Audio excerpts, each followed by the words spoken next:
Hello everyone, welcome back to the pharmacy India. तो golden question series के चलते आज हम लोग ह्यूमन एनाटॉमी एंड फिजियोलॉजी का सबसे इंपॉर्टेंट टॉपिक या फिर चैप्टर कवर करने वाले हैं, जिसका नाम है रिप्रोडक्टिव सिस्टम। इस पूरे चैप्टर से सवाल कहीं से भी किसी भी तरीके का आ सकता है। तो मैंने इस पूरे सेशन में जितने ज्यादा पॉसिबल हैं उतने ज्यादा टॉपिक्स कवर कर लिए हैं ताकि आपको किसी भी प्रकार की कोई भी प्रॉब्लम ना हो। चलते हैं हमारे क्वेश्चंस की तरफ। उससे पहले आपको इस पूरी क्लास का पीडीएफ नोट्स अगर चाहिए तो उसके लिए आपको फार्मेसी इंडिया का टेलीग्राम चैनल ज्वाइन करना होगा, जिसके लिए डिस्क्रिप्शन बॉक्स के अंदर आपको लिंक गिवन है। तो वहां से जाकर आप लोग टेलीग्राम चैनल का जो लिंक है उसको ज्वाइन कर लीजिएगा और आपको पीडीएफ नोट्स ये मिल जाएंगे। इसी तरह और भी क्लासेस के पीडीएफ नोट्स आपको वहीं पर मिलेंगे, तो ज्वाइन जरूर कर लीजिएगा। चलिए हम लोग आगे चलते हैं हमारे पहले सवाल की तरफ। Match the phases of menstruation cycle with their particular events। अब आपको यहाँ पर कुछ फेजेस गिवन हैं, चार ही फेजेस होते हैं, चार ही गिवन हैं। उसके साथ ही साथ उनके अंदर जो इवेंट्स होते हैं वो गिवन है, जिसके साथ आपको ये मैच करना है। पहला है मेंस्ट्रुअल फेज, दूसरा follicular phase, then ovulatory phase and then luteal phase. ठीक है, चलिए। Mature egg is released from ovaries, uterine blood and tissue come out, corpus luteum is formed in the ovary, eggs grow in little sac called follicles on the ovaries। चलिए देखिए, एक menstrual cycle के अंदर चार ही phases होते हैं, जिसमें पहला है मेंस्ट्रुएशन फेज, जिसके अंदर जो यूट्रस का बाल मसाला होता है, यानी जो एंडोमेट्रियम लाइनिंग होती है, टिश्यूज होते हैं, वो ब्लड की फॉर्म में बॉडी से बाहर आ जाते हैं। तो इसको सबसे पहले मैच कर लेते हैं। Uterine blood and tissue come out, A का होना चाहिए सेकंड। देख लो भैया, ए का सेकंड कहां पर गिवन है? एक ही ऑप्शन में गिवन है। सही ऑप्शन आपका यही हो जाएगा। मैं एक बार करवा देती हूँ सारी चीजें, पहले ऑप्शन सही ये है। ठीक है, अब मैं इस पूरी टेबल को मैं आपको डिटेल में समझाऊंगी, देन इसके बाद आपको ये पूरा टेबल भी वहीं पर मिलेगा। तो ध्यान से सुनिए। पहला फेज मेंस्ट्रुअल फेज होता है। इसके अंदर क्या होता है, ध्यान से सुनना। एंडोमेट्रियम लाइनिंग, जो कि यूट्रस की सबसे अंदर वाली लाइनिंग होती है, वो ब्लड की फॉर्म में बॉडी से बाहर आना शुरू कर देती है थ्रू द वेजाइना। क्लियर? इसी के साथ ही साथ जो मेंस्ट्रुएशन बिगिन है वो हो जाता है यहाँ पर। ठीक है, जो सेल्स होती है एंडोमेट्रियम की, सिक्रीशंस, ब्लड और अनफर्टिलाइज्ड ओवम, वो सब कुछ ये पूरा का पूरा ब्लड के अंदर भरा हुआ होता है, जो कि बॉडी से बाहर आ जाता है ना। इस कंडीशन को हीमोरेज भी बोला जाएगा। दूसरा फेज जो आता है दैट इज फॉलिकुलर फेज, जिसका एक और नाम है प्रोलिफरेटिव फेज। अब प्रोलिफरेटिव फेज का मतलब होता है किसी भी चीज का बनना। ठीक है, डेज भी जरूर याद रख लीजिएगा। प्रोलिफरेशन यहां पर होता है एंडोमेट्रियम का दोबारा से। क्लियर? एंडोमेट्रियम जो कि शेड हो गई थी पूरी तरीके से, वो दोबारा बनना शुरू होगी यहाँ पे। क्लियर? चलिए, एंडोमेट्रियम रीबिल्ड्स, दोबारा बनेगी। जो एफएसएच यानी फॉलिकल स्टिमुलेटिंग हार्मोन और ल्यूटिनाइजिंग हार्मोन, दोनों के दोनों धीरे धीरे धीरे धीरे ऊपर वाली तरफ जाएंगे, यानी इंक्रीज होंगे, है ना। जिसकी वजह से जो फॉलिकुलर डेवलपमेंट है वो होगा, ताकि ओवम वहां से निकल सके। क्लियर? ये होता है फॉलिकुलर फेज में। ओव्यूलेटरी फेज में सिक्रीशन हो जाता है, ओवम सिक्रीट हो जाएगा ओवरी से, जिसको आप ओव्यूलेशन बोलते हैं। एग्जैक्ट 14 डे पर होता है। And last is luteal phase, जिसको आप सिक्रीटरी फेज के नाम से भी जानते हैं। ल्यूटियल फेज है तो कॉर्पस ल्यूटियम का फॉर्मेशन होता है। कॉर्पस ल्यूटियम बनेगा तो प्रोजेस्टेरॉन बनेगा। ठीक है, ये होता है लास्ट फेज के अंदर। एंड एंडोमेट्रियम थिकन होती है, यहाँ पर बनती यहाँ है, थिकन यहाँ होती है, मोटी होती है, ताकि जो इम्प्लांटेशन है उसके लिए उसको तैयार कर सके। ठीक है, ये कंडीशन है, ये फेजेस है सारे के सारे एक मेंस्ट्रुएशन साइकिल के। चलिए next, which of the following performs the function of luteinizing hormone. अब सवाल ये है कि जो आपका ल्यूटिनाइजिंग हार्मोन होता है उसका क्या काम है। Which of the following function of luteinizing hormone ये होता है। It stimulate the interstitial cells to produce testosterone, it encourages the production of sperm by sustentacular cells, that is Sertoli cells, it stimulates the anterior pituitary to release FSH, none of these। एक trick मैं आपको यहां पर दूं। Luteinizing hormone L से start होता है। एक मेल बॉडी के अंदर जो सेल्स होती हैं लेडिक सेल्स, एल से शुरू होती है, तो दोनों को मिला दो। ठीक है, ल्यूटिनाइजिंग हार्मोन लीडिक सेल्स के ऊपर काम करता है ताकि वो टेस्टोस्टेरोन बना सके। What is testosterone? Male sex hormone. ठीक है, तो याद रखिएगा, ये मैंने एक ट्रिक बताई है, बताना मत किसी को। एल एच और लिडिक सेल्स। ठीक है, और लिडिक सेल्स का एक ही काम होता है, ये बनाने का, टेस्टोस्टेरोन बनाने का, तो यही इसका काम हो जाएगा। सही ऑप्शन आपका ए हो जाएगा। चलिए, LH stimulate testosterone production from the interstitial cells of the testis, जिसको आप लेडिक सेल्स कहते, लेडिक सेल्स कहते। It is generated and secreted by the group of cells in the interior pituitary gland. सभी को पता है कि जो आपका luteinizing hormone, follicle stimulating hormone, दोनों चीजें जिनको आप गोनेडोट्रोपिन भी बोलते हैं, कहां से सेक्रेट होती है? एडिनो हाइपोफाइसिस यानी एंटीरियर पिट्यूटरी से। एडिनो हाइपोफाइसिस, ठीक है, दोनों चीजें यहीं से बनती है, ल्यूटिनाइजिंग भी और एफएसएच भी। अगर आपसे पूछा जाए कि जीएनआरएच यानी गोनेडोट्रोपिन रिलीजिंग हार्मोन, ये कहां से सिक्रीट होगा, फिर आप कहेंगे हाइपोथैलेमस से। ठीक है, हाइपोथैलेमस से। चलिए, it is the main most specific hormone that regulate the reproductive system by controlling the function of female reproductive organs, for example ovaries, and mail reproductive system like testis. ठीक है, ovaries and testis का बाप है, ऐसे याद रखो। चलिए next, match the following mail reproductive system part with their functions. चलिए, इसमें सब कुछ कवर हो जाएगा, सब कुछ। एक मेल रिप्रोडक्टिव सिस्टम के अंदर क्या क्या होता है, क्या नहीं होता है, सारी चीजें आ जाएंगी। Seminiferous tubule, vas deferens, epididymis, scrotum, prostate gland. चलिए, तो सेमिनिफेरस ट्यूब्यूल के बारे में बात करें, मैं आपको एक एग्जाम्पल देती हूँ। पहले इसका आंसर कर लेते हैं, फिर मैं एग्जाम्पल दूंगी सब कुछ। चलिए, सेमिनिफेरस ट्यूब्यूल ये बनाती है, क्या बनाती है? ये बनाएगी स्पर्म को। तो मेनली स्पर्म यहीं पर बनते हैं सेमिनिफेरस ट्यूब्यूल का। थर्ड हो जाएगा, तो ए का होना चाहिए थर्ड। आंसर मुझे मिल गया बी। क्लियर? चलिए, अब मैं डिटेल में आपको ये सारी चीजें समझाने वाली हूँ, तो ध्यान से सुनते जाइएगा।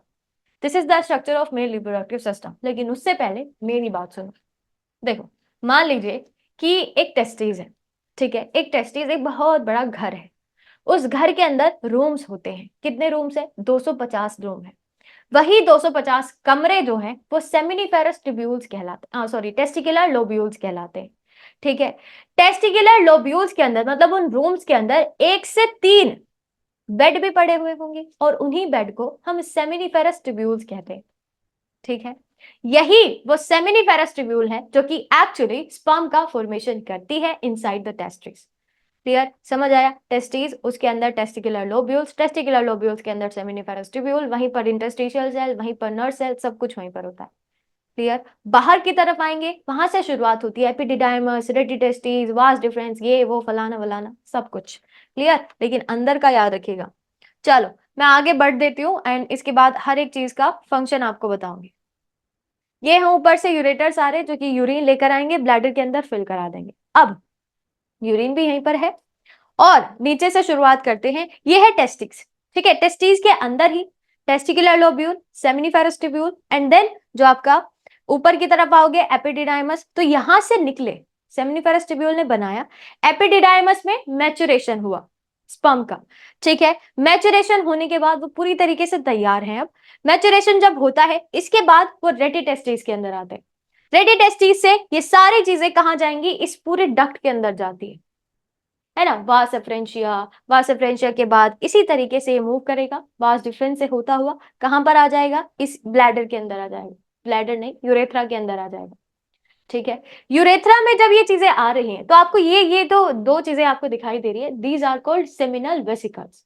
सेमिनल वेसिकल्स का जो काम है ना, वो है फ्रक्टोज शुगर ऐड करना, सर्टेन एंजाइम्स ऐड करना, है ना, न्यूट्रिएंट्स ऐड करना। किसको? सीमेन को। तो ये सारी चीजें होती हैं। इसके बाद वहां पर प्रोस्टेट ग्लैंड भी था, तो उसका भी काम सुन लीजिए। प्रोस्टेट ग्लैंड जो आपको ये दिखाई दे रहा है ना, ये दोनों प्रोस्टेट ग्लैंड है। ये क्या काम करेगा? अब मैं कुछ थोड़ा हटके बताऊंगी, तो ध्यान से सुनिएगा। एक फीमेल की बॉडी में, जी हाँ, फीमेल की बॉडी का जो वेजाइना होता है, उसका पीएच जो है वो हल्का सा एसिडिक होता है। ठीक है, एसिडिक होता है। अब ये प्रोस्टेट ग्लैंड सीमेन को क्या करवाते हैं? ये उसको थोड़ा सा अल्कलाइन मीडिया प्रोवाइड कराएंगे, ताकि वो वहां पर जाकर न्यूट्रलाइज हो सके, है ना। मतलब समझ रहे हो कि चीजें जो है वो न्यूट्रलाइज हो सके। तो इस चीज के लिए प्रोस्टेट ग्लैंड करेगा, अल्कलाइन फ्लूइड को ऐड करेगा। कहां पर? आपके सीमेन में। चलिए, ये काम होता है पूरा, एंड देन यूरेथ्रा के थ्रू सारी चीजें बाहर आ जाती है। मेल एंड फीमेल, यूरेथ्रा अलग है। मेल में ये दो चीजें कैरी करता है, सीमेन प्लस दूसरा आपका यूरिन, एंड फीमेल में सिर्फ ये यूरिन कैरी करता है। चलिए, सारी चीजें कवर हो गई हैं। स्क्रोटम भी सुन लो। ये जो स्क्रोटम है, ये इन टेस्टिस को अपनी जगह पर भी बनाए रखता है। एक पाउच जैसा स्ट्रक्चर भी है, क्योंकि ये एक ऐसा टेम्परेचर मेंटेन करने में मदद करेगा जो कि स्पर्म के प्रोडक्शन के लिए बहुत ही ज्यादा इंपॉर्टेंट होता है ना। समझ रहे हो कि स्पर्म का प्रोडक्शन तभी होगा जब बॉडी के टेम्परेचर से 2 से 2.5 डिग्री सेल्सियस वहां का टेम्परेचर कम हो, टेस्टिस का टेम्परेचर कम हो, और तभी स्पर्म का प्रोडक्शन होगा। ये सारा काम देखने का काम स्क्रोटम का होता है। चलिए आगे चलते हैं। In which part of the male reproductive system do sperm receive a fluid rich in fructose, prostaglandins and fibrinogen which aids in their nourishment, activation and production? अभी बताया है। Seminiferous tubule, epididymis, prostate gland या फिर seminal vesicles. क्या होगा? यहाँ तो बनते हैं, यहाँ तो नहीं होगा। एपिडिडाइमस, चलिए यहाँ तो बनेंगे तो ये नहीं होगा। एपिडिडाइमस में मैच्योरेशन होता है, ये नहीं होगा। प्रोस्टाग्लैंडिन ये क्या करेगा? प्रोस्टेट ग्लैंड ये काम करते हैं अल्कलाइन मीडियम को ऐड करने का, तो ये नहीं होता है। लेकिन सेमिनल वेसिकल, फ्रक्टोज शुगर कहीं भी दिखाई दे, कहीं भी, आंख बंद करके मैं लगा दूंगी कि सही ऑप्शन क्या हो जाएगा? Seminal vesicles. ठीक है, ये क्या है? These are accessory glands, clear, जो कि हेल्प करते हैं बेसिकली। चलिए आगे चलते हैं। ये तीनों एक्सेसरी ग्लैंड ही हैं। सेमिनल वेसिकल न्यूट्रिएंट ऐड करता है जैसे कि फ्रक्टोज शुगर रेस्पिरेशन के लिए। प्रोस्टेट ग्लैंडिन्स ये क्या करेगा? एल्केलाइन फ्लूइड को ऐड करेगा ताकि वजाइना का जो एसिडिक मीडियम है उसको न्यूट्रलाइज कर सके। एंड बल्बो यूरेथ्रल ग्लैंड्स, जिनका एक और नाम भी है कॉपर्स ग्लैंड, कॉपर्स ग्लैंड, इनका काम है ल्यूब्रिकेशन प्रोवाइड करना। ठीक है, these are the accessory glands of male reproductive system. Clear? चलो अगला सवाल। Which hormone stimulate the resumption of meiosis 1 in primary oocytes during puberty? अच्छा, अब ये जो चर्चा हो रही है ना, ये हो रही है oocytes की, oogenesis की। तो मैं आपको डिटेल में कराऊंगी, पहले इसका आंसर सुन लीजिए। ये सवाल में क्या पूछना चाह रहे हैं? ये कह रहे हैं कि इनमें से कौन सा एक ऐसा हार्मोन होता है जो कि जो प्राइमरी oocyte अरेस्ट हो जाता है मियोसिस 1 पे, उसको दोबारा से चालू करवा देता है प्यूबर्टी पर आने पर। Follicle stimulating hormone, luteinizing hormone, oestrogen या फिर प्रोजेस्टेरोन। देखो इनका तो कुछ लेना देना नहीं है यहाँ पर। सही ऑप्शन आपका ए हो जाएगा, फॉलिकल स्टिमुलेटिंग हार्मोन। ठीक है, अब मैं आपको डिटेल में oogenesis समझाती हूँ कि क्या होता है। oogenesis बेसिकली बिफोर बर्थ ही शुरू हो जाता है एक फीमेल की बॉडी के अंदर। ठीक है, कैसे? उगोनियम से, है ना। उगोनियम से प्राइमरी oocyte बनेगा थ्रू द माइटोसिस। लेकिन एक चीज याद रखिएगा, यहां पर आने के बाद 4 फेजेस होते हैं जब एक सेल डिवाइड करता है। कौन कौन से? Prophase, metaphase, anaphase, telophase. तो प्रोफेज 1 में ही वो अरेस्ट हो जाता है। अरेस्ट का मतलब है कि वो पॉज हो जाएगा, वहीं पर रुक जाएगा। उसके बाद प्यूबर्टी आएगी, तो प्राइमरी oocyte प्यूबर्टी के बाद फिर से डिवाइड करेगा सेकेंडरी oocyte के अंदर, और एक पहली पोलर बॉडी बनाता है, फर्स्ट पोलर बॉडी। कौन सा डिवीजन हुआ? फर्स्ट मियोटिक डिवीजन हुआ। ये काम की चीज है। जिसके अंदर ज्यादा cytoplasm that is secondary oocyte, जिसके अंदर कम साइटोप्लाज्म वो होती है फर्स्ट पोलर बॉडी। अब ये सेकेंडरी oocyte फिर से रुक जाता है भैया। कब रुक जाएगा? ये रुक जाता है बेसिकली जैसे ही प्राइमरी oocyte कन्वर्ट हुआ सेकेंडरी में, ये फिर से रुक जाता है। उसके बाद जब फर्टिलाइजेशन होना होगा तब ये ओवम सिक्रेट किया जाता है। ठीक है, क्लियर है? तो यहां पर फिर से अरेस्ट हो गया। उसके बाद सेकेंडरी oocyte के अंदर सेकेंडरी मियोटिक डिवीजन होता है, जिसके मदद से ओवम का सिक्रेशन होगा। ओवम के साथ साथ 2 और चीजें बनती है। कौन सी 2 चीजें? पहला तो सेकेंड पोलर बॉडी बनेगा, और ये जो आपको फर्स्ट पोलर बॉडी दिखाई दे रही है इसके अंदर भी तो डिवीजन होगा, ये भी पोलर बॉडी ही बनाती है। ठीक है, तो अगर आपसे पूछा जाए कि एक उगोनियम से कितनी पोलर बॉडीज बनेंगी, आपका आंसर होगा 3। कितने काम की चीज बनेगी? आप कहेंगे 1, जो कि है ओवम। ठीक है, इसीलिए एक मंथ में फीमेल की बॉडी के अंदर एक ही बार ओवम का फॉर्मेशन होता है, जो कि आप मेंस्ट्रुएशन साइकिल के अंदर सब कुछ समझते हैं। क्लियर है? अगले सवाल पर। Which of the following sequence correctly depicts the journey of sperm from the testes to the exterior of the body? Seminiferous tubule सब में सेम है, सब में सेम है। इजैक्यूलेटरी डक्ट नहीं, ये लास्ट में आने चाहिए। ठीक है, इजैक्यूलेटरी डक्ट लास्ट में आना चाहिए। तो यहां पे लास्ट में नहीं, यूरेथ्रा आना चाहिए ना लास्ट में। हाँ चलो, सेमिनिफेरस ट्यूब्यूल सब में सेम है। ये तो नहीं होगा, ये तो नहीं होगा, तो इसको काट दीजिए। Seminiferous tubule, vast difference, ejaculatory duct, urethra, ये हो सकता है। Seminiferous tubule, epididymis, vast difference, urethra, ये भी हो सकता है। सेमिनिफेरस ट्यूब्यूल, यूरेथ्रा, नोप, ये नहीं हो सकता। तो बी और सी में से एक ऑप्शन होगा मेरे हिसाब से जो सही होगा, that is C, seminiferous tubule, उसके बाद एपिडिडाइमस, उसके बाद वास्ट डिफरेंस होता है, एंड देन फाइनली यूरेथ्रा के थ्रू वो बॉडी से बाहर निकल जाता है। स्ट्रक्चर दिखाया है, दिखाया, याद करो, टेस्टिस के ऊपर एपिडिडाइमस, एपिडिडाइमस से जा रही है वास डिफरेंस, जो कि उसको यूरेथ्रा के अंदर लेकर आता है, देन वो बॉडी से बाहर निकल जाता है। याद आ रहा है? स्ट्रक्चर दिखाया, एक बार देख लो, स्ट्रक्चर नहीं, पाथवे। चले शुरुआत करते हैं मेल सेक्स एक्सेसरी डक्ट, जिसमें सबसे पहले रेटिटेस्टिस, ठीक है। इसके बाद जो बारी आती है वो है वास एफरेंशिया की। यहां पर कैसे आए? यहां पर आए सेमिनिफेरस ट्यूब्यूल से, सेमिनिफेरस ट्यूब्यूल से, ठीक है। और सेमिनिफेरस ट्यूब्यूल कहां पर होता है? टेस्टिकुलर लोब्यूल में, टेस्टिक्यूलर लोब्यूल। टेस्टिकुलर लोब्यूल कहां पर होता है? टेस्टिस के अंदर, ठीक है। Testis, testicular lobule, seminiferous tubule, rete testis, then vas efferentia. Vas efferentia से सारी चीजें किसके अंदर जाएंगी? एपिडिडाइमस। एपिडिडाइमस में मैचुरेशन होता है, ठीक है। इसके बाद एपिडिडाइमस से सब कुछ वास डिफरेंस पे, वास डिफरेंस से इजैक्यूलेटरी डक्ट, इजैक्यूलेटरी डक्ट से यूरेथ्रा, ठीक है। क्लियर हो गया? ये होता है पाथवे। चलो next, which of the following is the correct sequence of cell involved in spermatogenesis? अब spermatogenesis से सब कुछ ही आपसे पूछ लिया है, इस एक सवाल में सारी चीजें आ जाएंगी। आपसे सीक्वेंस पूछी है सेल्स की कि पहले कौन सा सेल बनेगा, फिर दूसरा कौन सा, फिर तीसरा कौन सा, इस तरीके से। चलिए, spermatogonia, spermatocyte, spermatids, spermatozoa. Spermatogonia, spermatids, देखिए स्पर्मेटिड्स पहले नहीं आएगा, स्पर्मेटोसाइट पहले नहीं आएगा, तो स्पर्मेटोगोनिया से ही शुरुआत होती है। याद रखना, मेल में मम्मी सेल स्पर्मेटोगोनिया होती है, फीमेल में मम्मी सेल ऊगोनिया होती है, ठीक है। चलो ये होगा। इसके बाद देखते हैं spermatocyte, spermatids and spermatozoa. Spermatids, spermatocyte, spermatozoa, दोनों चीजें सेम है, ये अलग। स्पर्मेटिड्स लास्ट में आता है, स्पर्मेटोसाइट पहले आता है, सही ऑप्शन ही हो जाए। प्राइमरी स्पर्मेटोसाइट, सेकेंडरी स्पर्मेटोसाइट, फिर स्पर्मेटिड्स, देन उसके बाद बारी आती है स्पर्मेटोजोआ यानी स्पर्म्स की। क्लियर? ये होता है पूरा। मैं आपको दिखा देती हूँ कि कैसे होगा सारा पाथवे। चलिए इस बार इसकी बात कर लेते हैं। मेल में फायदा पता क्या है? कि ये पूरा प्रोसेस जो है ये प्यूबर्टी पर ही शुरू होता है। फीमेल में ऐसा नहीं है, बच्चा जन्म लेने से पहले ही शुरू कर देता है, ठीक है। चलिए, प्यूबर्टी पे क्या होगा? स्पर्मेटोगोनिया के अंदर माइटोसिस डिफरेंशिएशन होता है, जहां से प्राइमरी स्पर्मेटोसाइट का फॉर्मेशन होगा। ये primary spermatocyte first meiotic division करके सेकेंडरी स्पर्मेटोसाइट बनाएगा। सेकेंडरी स्पर्मेटोसाइट के अंदर फिर से सेकेंड मियोटिक डिवीजन होता है, जहां से स्पर्मेटिड्स बनेगा, एंड स्पर्मेटिड्स के अंदर फिर से डिफरेंशिएशन होगा, फाइनली स्पर्मेटोजोआ बन जाता है, ठीक है।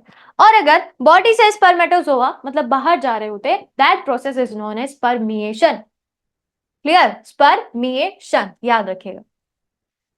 अब एक और चीज कि एक स्पर्मेटोगोनिया से कितने स्पर्मेटोजोआ बने, सवाल पूछा जा सकता है। आप कहेंगे एक स्पर्मेटोगोनिया से चार चार स्पर्मेटोजोआ बने। क्लियर? समझ आया? क्लियर हो गया। चलिए, millions of sperm, millions of, मैं बताऊं कितने स्पर्म बनते हैं? चलो इसका भी मैं आपको एक आइडिया दे देती हूँ।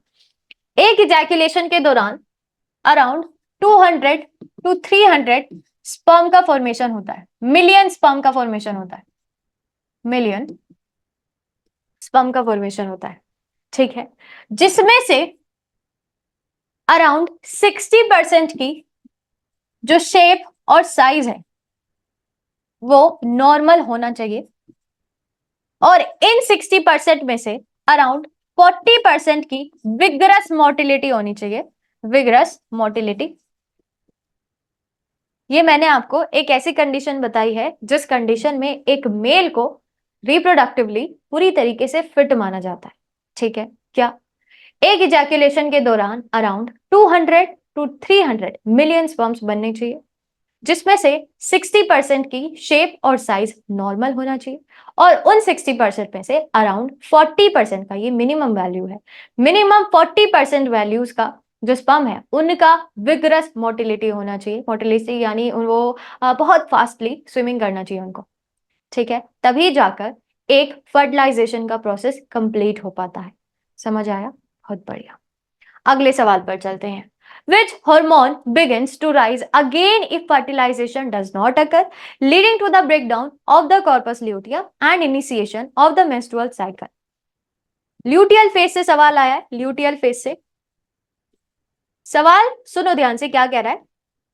सवाल ये कह रहा है, मान लीजिए कि अगर फर्टिलाइजेशन नहीं हुआ, ठीक है, फर्टिलाइजेशन नहीं हुआ, जिसकी वजह से कॉर्पस ल्यूटियम टूटने लगा और मेंस्ट्रुएशन साइकिल फिर से शुरू हो गई, तो इस दौरान कौन सा हार्मोन है जो कि सबसे ज्यादा हाई होता है?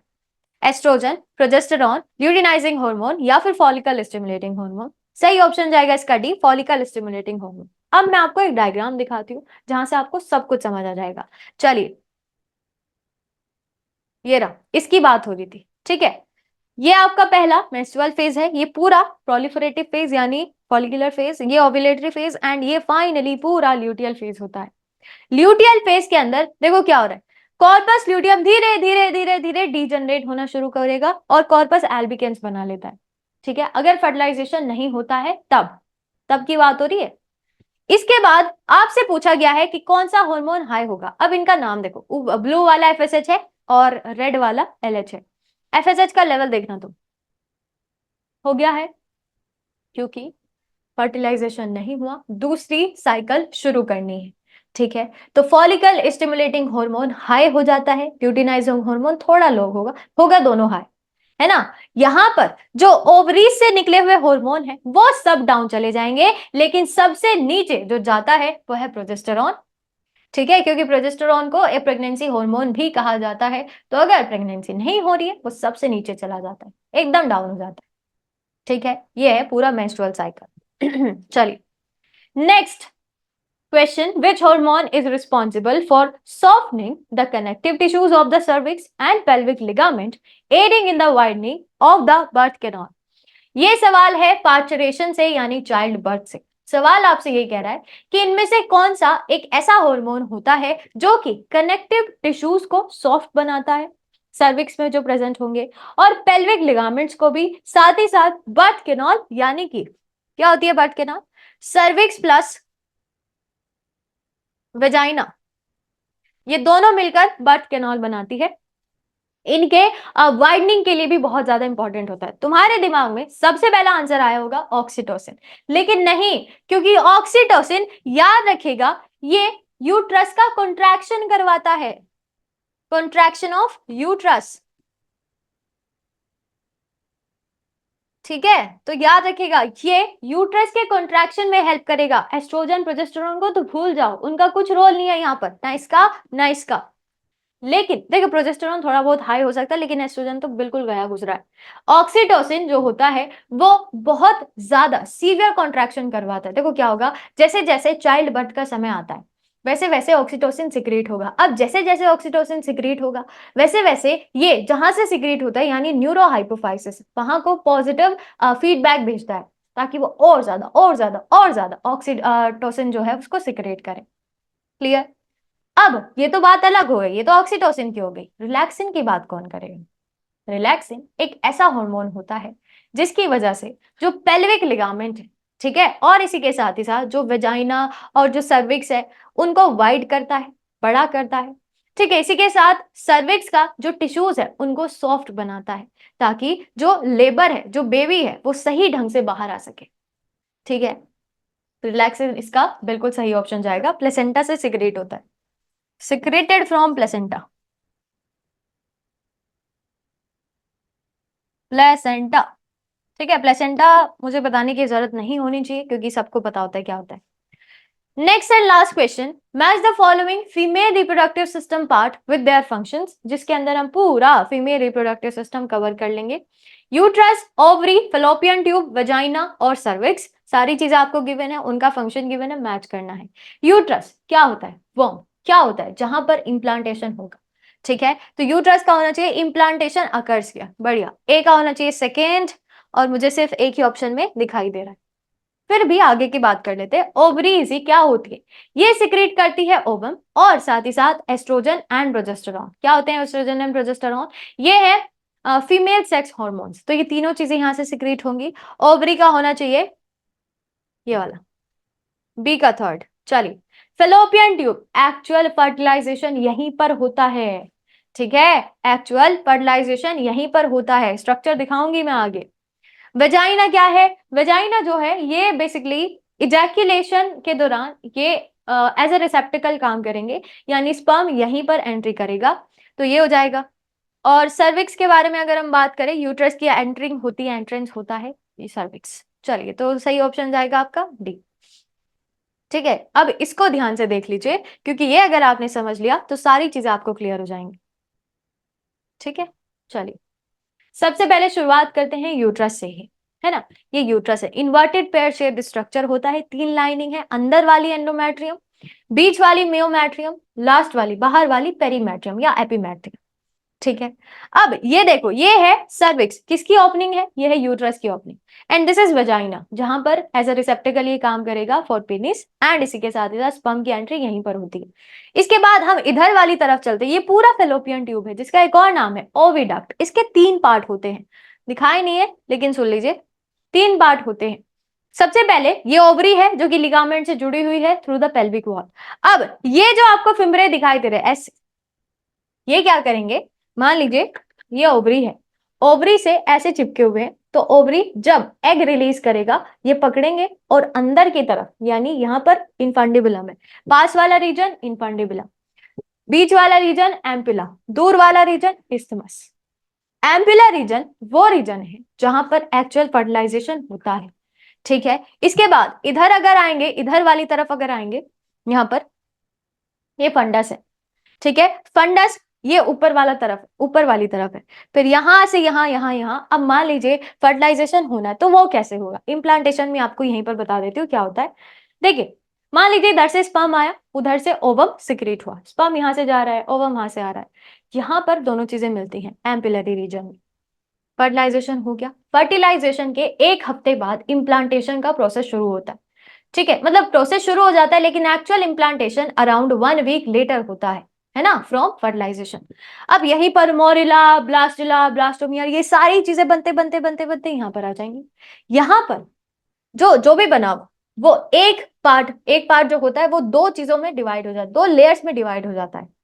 ठीक है, अब याद रखना कि जो दो लेयर्स है, जिसमें से आउटर लेयर जो होगी, जो कि इस वाली तरफ होगी, है ना, एंडोमेट्रियम लाइनिंग वाली तरफ होगी, उसको बोला जाता है ट्रोफोब्लास्ट, जो कि एंडोमेट्रियम लाइनिंग से चिपक जाएगी।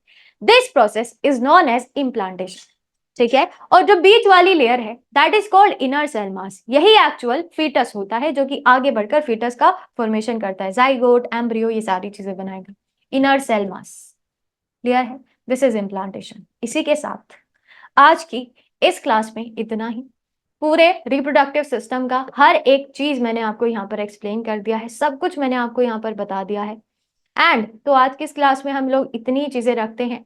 आगे का जो भी चैप्टर इंपॉर्टेंट है, इसी तरीके से एचएबी का भी हम लोग बेस्ट 10 एमसीक्यूज डिस्कस करेंगे with their detail explanation. And इसी के साथ आज इतना ही। इसके टेलीग्राम चैनल पर जरूर ज्वाइन कर लीजिएगा अगर आपको पीडीएफ नोट्स चाहिए तो। मिलते हैं अगली क्लास में, तब तक के लिए पढ़ते रहिए, मेहनत करते रहिए। Thank you.